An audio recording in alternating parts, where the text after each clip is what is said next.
ನಮಸ್ಕಾರ ಸ್ನೇಹಿತರೆ, ಪಿಂಚಣಿದಾರರಿಗೆ ಪಿಂಚಣಿ ಡಬಲ್ ಅಂತ ಹೇಳ್ಬೋದು. ಹೌದು ಸ್ನೇಹಿತರೆ, ಇದೇ ಜನವರಿ ತಿಂಗಳು ಹಿಡ್ಕೊಂಡು ನಿಮಗೆ ಭರ್ಜರಿ ಗುಡ್ ನ್ಯೂಸನ್ನು CM ಸಿದ್ದರಾಮಯ್ಯನವರ ಜೊತೆಗೆ ಇಲ್ಲಿ PM ನರೇಂದ್ರ ಮೋದಿ ಅವರು ಕೂಡ ಕೊಟ್ಟಿರ್ತಕ್ಕಂಥದ್ದು. ಹಾಗಾದರೆ ಬನ್ನಿ, ಹೊಸ ವರ್ಷಕ್ಕೆ ನಿಮಗೆ ಭರ್ಜರಿ ಗುಡ್ ನ್ಯೂಸನ್ನು ಕೇಂದ್ರ ಸರ್ಕಾರ ಏನು ಕೊಟ್ಟಿದೆ, ರಾಜ್ಯ ಸರ್ಕಾರ ಏನು ಕೊಟ್ಟಿದೆ, ಎಲ್ಲವನ್ನೂ ಕೂಡ ಈ ಒಂದು ವಿಡಿಯೋದಲ್ಲಿ ನೋಡ್ತಾ ಹೋಗೋಣ.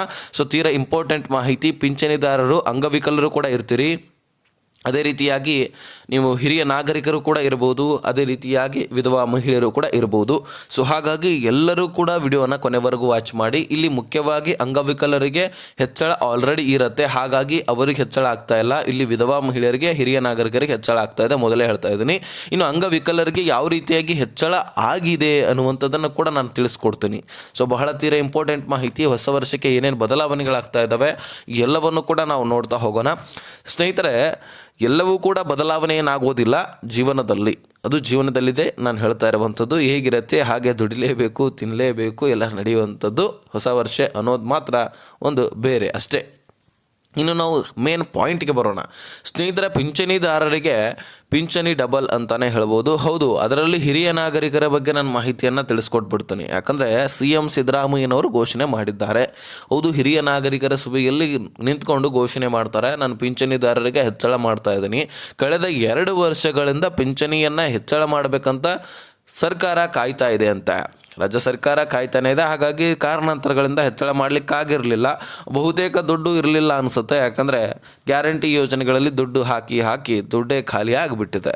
ಇಂತಹ ಸಿಚುವೇಷನಲ್ಲಿ ಪಿಂಚಣಿ ಹೆಚ್ಚಳ ಮಾಡ್ತೀವಿ ಅಂತ ಹೇಳ್ತಾ ಇದ್ದಾರೆ. ಎಷ್ಟರ ಮಟ್ಟಿಗೆ ನಿಜ ಅನ್ನೋದು ನಾವು ಕಾಯ್ದು ನೋಡಬೇಕು. ಈಗ ಒಟ್ಟಾರೆಯಾಗಿ ಹಿರಿಯ ನಾಗರಿಕರಿಗೆ ಪಿಂಚಣಿ 7-8% ಅಷ್ಟು ಹೆಚ್ಚಳ ಮಾಡ್ತೀವಿ ಅಂತ ಹೇಳಿದ್ದಾರೆ. ಈಗ 900 ರೂಪಾಯಿ ಜಮಾ ಆಗ್ತಾ ಇದ್ದರೆ ಅದು 1200, 1300 ಅಂದರೆ 1200 ತನಕ ಜಮಾ ಆಗುವಂತಹ ಸಾಧ್ಯತೆ ಇದೆ. ಒಂದಿಷ್ಟು ಅಂತಲೇ ಸ್ವಲ್ಪವಾಗಿಯೇ ಹೆಚ್ಚಳ ಮಾಡ್ತಾ ಹೋಗ್ತಾರೆ. ಇದು ಹಿರಿಯ ನಾಗರಿಕರಿಗೆ ಪಿಂಚಣಿ ಹೆಚ್ಚಳ ಆಗ್ತಾ ಇರುವಂಥದ್ದು. ಇದು CM ಸಿದ್ದರಾಮಯ್ಯನವರಿಂದ ಹೇಳಲಾಗ್ತಾ ಇದೆ. ಅಂದರೆ ರಾಜ್ಯ ಸರ್ಕಾರದಿಂದ ಪಿಂಚಣಿ ಹೆಚ್ಚಳ ಆಗುವಂಥದ್ದು. ಸೊ ಯಾರ್ಯಾರು ಈ ಹಿರಿಯ ನಾಗರಿಕರಿದ್ರಿ, 60 ವರ್ಷ ಮೇಲ್ಪಟ್ಟವರು, ಅದ್ರ ಮಹಿಳೆಯರಾಗಿರ್ಬೋದು ಅಥವಾ ಪುರುಷರಾಗಿರ್ಬೋದು, ನಿಮಗೆ ಒಟ್ಟಾರೆಯಾಗಿ ಪಿಂಚಣಿಯನ್ನು ಹೆಚ್ಚಳ ಮಾಡಲಾಗ್ತಾ ಇದೆ. ಸೊ ಹಾಗಾದರೆ ಸ್ನೇಹಿತರೆ, ನಿಮಗೂ ಜಮಾ ಆಗಿದ್ದೇ ಆದರೆ ಹೆಚ್ಚಳ ಆಗಿ ಕಮೆಂಟ್ ಮಾಡಿ ತಿಳಿಸೋದನ್ನು ಮರಿಬೇಡಿ. ಒಂದು ವೇಳೆ ಪಿಂಚಣಿ ನಿಮಗೆ ನಿಂತು ಹೋಗಿದರೆ ಯಾಕೆ ನಿಂತು ಹೋಗಿದೆ, ಅದನ್ನು ನೀವು ಮತ್ತೆ ಜಮಾ ಮಾಡಲಿಕ್ಕೆ ಏನು ಮಾಡಬೇಕು, ಆ ಎಲ್ಲ ವಿಷಯವನ್ನು ಕೂಡ ನಾನು ಮುಂದೆ ತಿಳಿಸಿಕೊಡೋನಿದ್ದೀನಿ. ಹಿರಿಯ ನಾಗರಿಕರ ಬಗ್ಗೆ ನಾನು ಹೇಳಿದೆ ಅಂತ ನೀವು ವಿಡಿಯೋವನ್ನು ಮಿಸ್ ಮಾಡದೆ ನೋಡದೆ ಹೋಗಬೇಡಿ. ಯಾಕಂದರೆ ನಿಮಗೆ ದುಡ್ಡು ಬರಬೇಕಂದ್ರೆ ಬರೀ ಹೆಚ್ಚಳ ಆಗೋದನ್ನು ತಿಳ್ಕೊಳ್ಬೇಡಿ, ದುಡ್ಡು ಬರಬೇಕಲ್ವಾ, ಅದು ಮುಖ್ಯವಾಗಿರ್ತಕ್ಕಂಥದ್ದು.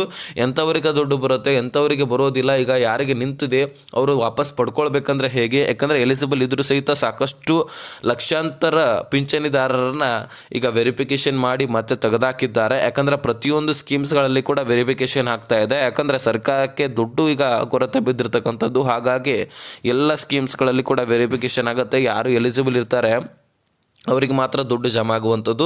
ಎಲಿಜಿಬಲ್ ಇದ್ರೂ ಸಹಿತ ದುಡ್ಡು ಜಮಾ ಆಗೋದು ಬಹಳಷ್ಟು ಜನರಿಗೆ ಆಗ್ತಾ ಇಲ್ಲ. ಅದಕ್ಕೆ ಕಾರಣಗಳು ಕೂಡ ಇದ್ದಾವೆ. ಅದು ಏನು ಅನ್ನುವಂಥದ್ದನ್ನು ನಾನು ಹೇಳ್ತೀನಿ. ಸೊ ಈಗ ವಿಧವಾ ಮಹಿಳೆಯರಿಗೆ ಪಿಂಚಣಿ ಹೆಚ್ಚಳ ಆಗ್ತಾ ಇದೆ. ಇದು ಕೇಂದ್ರ ಸರ್ಕಾರದಿಂದ ಹೆಚ್ಚಳ ಆಗ್ತಾ ಇದೆ, ನರೇಂದ್ರ ಮೋದಿಯವರ ಸರ್ಕಾರದಿಂದ ಹೆಚ್ಚಳ ಆಗ್ತಾ ಇದೆ. ಹೌದು ಸ್ನೇಹಿತರೆ, ನಿಮ್ಮ ಒಂದು ಬೆಳವಣಿಗೆಗೆ, ನಿಮ್ಮ ಸಬಲೀಕರಣಕ್ಕೆ, ನಿಮ್ಮ ಒಂದು ಕುಟುಂಬದ ಬೆಳವಣಿಗೆಗೆ, ನಿಮ್ಮ ಮಕ್ಕಳ ವಿದ್ಯಾಭ್ಯಾಸಕ್ಕೆ, ಒಟ್ಟಾರೆಯಾಗಿ ವಿಧವಾ ಮಹಿಳೆಯರಿಗೆ ಹೆಲ್ಪ್ ಆಗಲಿ ಇನ್ನಷ್ಟು ಅಂತ ಹೇಳಿಬಿಟ್ಟು ಈ ದುಡ್ಡನ್ನು ಹೆಚ್ಚಳ ಮಾಡ್ತಾ ಇದ್ದು, ಬರೀ ನಮ್ಮ ರಾಜ್ಯದಲ್ಲಿ ಅಷ್ಟೇ ಅಲ್ಲ, ಇನ್ನು ಅನೇಕ ರಾಜ್ಯಗಳಲ್ಲಿ ಕೂಡ ಹೆಚ್ಚಳ ಆಗ್ತಾ ಇದೆ. ಇದ್ರ ಬಗ್ಗೆ ನಾನು ಈಗಾಗಲೇ 1-2 ವಿಡಿಯೋಗಳಲ್ಲಿ ತಿಳಿಸ್ಕೊಟ್ಟಿದ್ದೀನಿ. ಹಾಗೆ ಬಹಳಷ್ಟು ಜನರು ಕೂಡ ಮಿಸ್ ಕೂಡ ಮಾಡ್ಕೊಂಡಿರ್ಬೋದು. ಹಾಗಾಗಿ ಇನ್ನೊಂದು ಸಾರಿ ಕ್ಲಿಯರಾಗಿ ತಿಳಿಸ್ಕೊಡುವಂತಹ ಪ್ರಯತ್ನ ಮಾಡ್ತೀನಿ. ನಮ್ಮ ರಾಜ್ಯದಲ್ಲಿ ಕೂಡ ಹೆಚ್ಚಳ ಆಗುವುದರ ಜೊತೆಗೆ ಇನ್ನೂ 6 ರಾಜ್ಯಗಳಲ್ಲಿ ಕೂಡ ಹೆಚ್ಚಳ ಆಗ್ತಾ ಇದೆ. ಟೋಟಲ್ 7 ರಾಜ್ಯಗಳಲ್ಲಿ ಪಿಂಚಣಿ ಹೆಚ್ಚಳ ಆಗ್ತಾ ಇದೆ. ಹಾಗಾದರೆ ಸ್ನೇಹಿತರೆ, ನಮ್ಮ ರಾಜ್ಯದಲ್ಲಿ ಪಿಂಚಣಿ ಎಷ್ಟು ಹೆಚ್ಚಳ ಆಗಿದೆ ಅಂದರೆ 900 ಇದ್ದಂತಹ ಪಿಂಚಣಿ 2200ಕ್ಕೆ ಏರಿಕೆ ಆಗಿದೆ. ಉತ್ತರ ಪ್ರದೇಶದಲ್ಲಿ ಹೆಚ್ಚಳ ಆಗ್ತಾ ಇದ್ದು ಅಲ್ಲಿ ಕೂಡ 500 ಇದ್ದಂತಹ ಪಿಂಚಣಿ 1500ಕ್ಕೆ ಏರಿಕೆ ಆಗ್ತಾ ಇದೆ.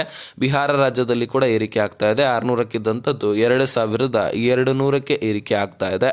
ಮಹಾರಾಷ್ಟ್ರದಲ್ಲಿ ಕೂಡ ಹೆಚ್ಚಳ ಆಗ್ತಾ ಇದೆ ಕಣ್ರಿ. ನಮ್ಮ ಪಕ್ಕದ ಮಹಾರಾಷ್ಟ್ರಕ್ಕೆ 800 ಇದ್ದಂತಹ ಪಿಂಚಣಿ 2000ಕ್ಕೆ ಏರಿಕೆ ಆಗಿದೆ. ಜೊತೆಗೆ ಹರಿಯಾಣದಲ್ಲಿ ಕೂಡ ಹೆಚ್ಚಳ ಆಗ್ತಾ ಇದ್ದು 1200 ಅಂದರೆ 1200 ಇದ್ದಂತಹ ಪಿಂಚಣಿ 2500ಕ್ಕೆ ಏರಿಕೆ ಆಗಿದೆ ಅಂತೆ. ಜೊತೆಗೆ ಸ್ನೇಹಿತರೆ, ಮಧ್ಯಪ್ರದೇಶದಲ್ಲಿ ಕೂಡ 1,000ಕ್ಕೆ ಇದ್ದಂತಹ ಪಿಂಚಣಿ 3,000ಕ್ಕೆ ಏರಿಕೆ ಆಗಿದೆ. ಇದರ ಕೊನೆಯಲ್ಲಿ ರಾಜಸ್ಥಾನಕ್ಕೂ ಕೂಡ ಹೆಚ್ಚಳ ಮಾಡಲಾಗಿದೆ. 750ಕ್ಕಿಂತಹ ಪಿಂಚಣಿ 2,500ಕ್ಕೆ ಏರಿಕೆ ಆಗಿದೆ.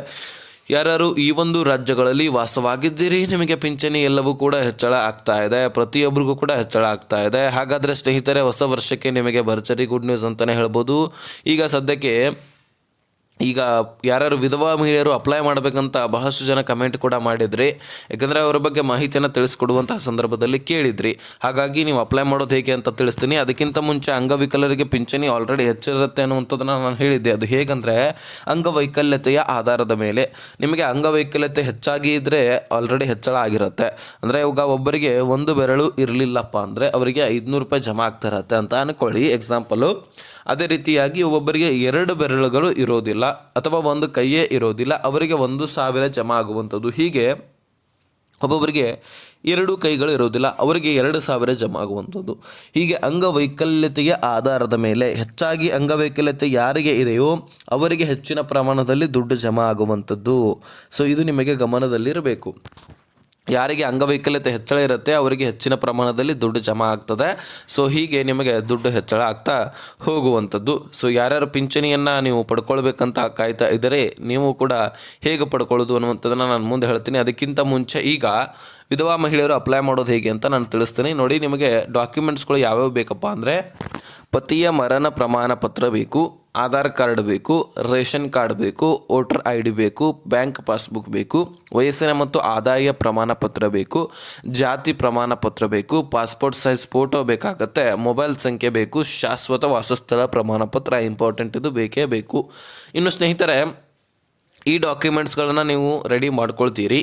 ಆದರೆ ನಿಮ್ಮ ಮೊಬೈಲ್ ಸಂಖ್ಯೆಗೆ Aadhaar card, ration card, bank ಪಾಸ್ಬುಕ್ಗೆ ಒಂದೇ ನಂಬರ್ ಲಿಂಕ್ ಆಗಿರಬೇಕಂತ ತಿಳಿಸಲಾಗಿದೆ. ಹೌದು, ಅದು ನಿಮ್ಮ ನಂಬರ್ ಆಗಿರಬೇಕು. ಅದೆಲ್ಲವೂ ಕೂಡ ಡಾಕ್ಯುಮೆಂಟ್ಸ್ಗಳಿಗೆ ಲಿಂಕ್ ಆಗಿರಬೇಕು.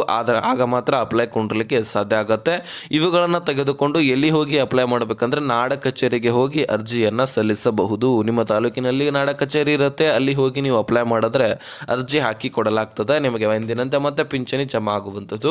ಇನ್ನು ಸ್ನೇಹಿತರೆ, ನಿಮಗೆ ಪಿಂಚಣಿ ಸರಿಯಾಗಿ ಬರ್ತಾ ಇರಲಿಲ್ಲ ಅಂದರೆ, ಅದು ಹಿರಿಯ ನಾಗರಿಕರಾಗಿರಲಿ, ವಿಧವಾ ಮಹಿಳೆಯರಾಗಿರಲಿ ಅಥವಾ ಅಂಗವಿಕಲರಾಗಿರಲಿ, ನಿಮಗೆ ಪಿಂಚಣಿ ಸರಿಯಾಗಿ ಬರ್ತಾ ಇರಲಿಲ್ಲ ಅಂದರೆ ಒಂದು ಕೆಲಸ ಮಾಡಬಹುದು. ನಿಮ್ಮ ಒಂದು ಜೀವಿತ ಪ್ರಮಾಣ ಪತ್ರ, ಲೈಫ್ ಸರ್ಟಿಫಿಕೇಟ್ ಅಂತ ಕರಿತೀವಿ, ಆ ಪತ್ರವನ್ನು ನೀವೇನು ಮಾಡಬೇಕು, ನೀವು ಯಾವ ಬ್ಯಾಂಕ್ನಲ್ಲಿ ದುಡ್ಡನ್ನು ಪಡ್ಕೊಳ್ತಾ ಇರ್ತೀರಿ ಅಲ್ಲಿ ಹೋಗಿ ಸಬ್ಮಿಟ್ ಮಾಡಿ. ಯಾಕಂದರೆ ಬಹಳಷ್ಟು ಫಲಾನುಭವಿಗಳಿಗೆ ದುಡ್ಡು ಜಮಾ ಆಗೋದೇ ಇರೋಕ್ಕೆ ಕಾರಣ ಏನಪ್ಪ ಅಂದರೆ, ಅವರ ಮನೆಯಲ್ಲಿ ಕುಟುಂಬಸ್ಥರು ಅಂದರೆ ಹಿರಿಯ ನಾಗರಿಕರಲ್ಲಿ ಹೆಚ್ಚಾಗಿ ತೀರಿ ಹೋಗಿದ್ರು ಸಹಿತ ಅವರ ಕುಟುಂಬಸ್ಥರು ಇನ್ನೂ ಕೂಡ ಪಿಂಚಣಿಯನ್ನು ಪಡ್ಕೊಳ್ತಾ ಇದ್ದಾರೆ. ಫೇಕ್ ಡಾಕ್ಯುಮೆಂಟ್ಸ್ಗಳಿಂದ ಅಪ್ಲಿಕೇಶನ್ ಹಾಕೊಂಡು ಪಿಂಚಣಿಯನ್ನು ಪಡ್ಕೊಳ್ತಾ ಇದ್ದಾರೆ. ಹೀಗಾಗಿ ಡಾಕ್ಯುಮೆಂಟ್ಸ್ ವೆರಿಫಿಕೇಷನ್ ಮಾಡಿ ಲಕ್ಷಾಂತರ ಫಲಾನುಭವಿಗಳನ್ನು ತೆಗೆದಾಕಿದೆ ಸರ್ಕಾರ. ಅದರಲ್ಲಿ ಎಲಿಜಿಬಲ್ ಇದ್ದಂಥವರು ಕೂಡ ಹೊರಬಂದಿರ್ಬೋದು. ಹಾಗಾಗಿ ಎಲಿಜಿಬಲ್ ಇದ್ದಿದ್ದೇ ಆದರೆ ನೀವು ಲೈಫ್ ಸರ್ಟಿಫಿಕೇಟನ್ನು ಸಬ್ಮಿಟ್ ಮಾಡಿ, ನಾವು ನಿಮ್ಮ ಡಾಕ್ಯುಮೆಂಟ್ಸನ್ನು ವೆರಿಫಿಕೇಷನ್ ಮಾಡ್ತೀವಿ. ಎಲಿಜಿಬಲ್ ಇದ್ದರೆ ಎಂದಿನಂತೆ ನಾವು ದುಡ್ಡನ್ನು ಜಮಾ ಮಾಡ್ತೀವಿ ಅಂತ ಸರ್ಕಾರ ತಿಳಿಸ್ತಾ ಇದೆ. ನೀವು ಆ ಬ್ಯಾಂಕ್ನಲ್ಲಿ ಹೋಗಿ ಈ ಒಂದು ಸರ್ಟಿಫಿಕೇಟನ್ನು ಕೊಡಬಹುದು. ಯಾಕಂದರೆ ಇದರ ಹೊರತುಪಡಿಸಿ ಏನೇ ಕ್ವಶನ್ಸ್ ಇದ್ದರೂ ಡಿಸ್ಕ್ರಿಪ್ಷನಲ್ಲಿ ಇನ್ಸ್ಟಾಗ್ರಾಮ್ ಲಿಂಕ್ ಇರುತ್ತೆ, ಅಲ್ಲಿಂದ ಮೆಸೇಜ್ ಮಾಡಿ, ಖಂಡಿತವಾಗ್ಲೂ ರಿಪ್ಲೈ ಕೊಡ್ತೀವಿ.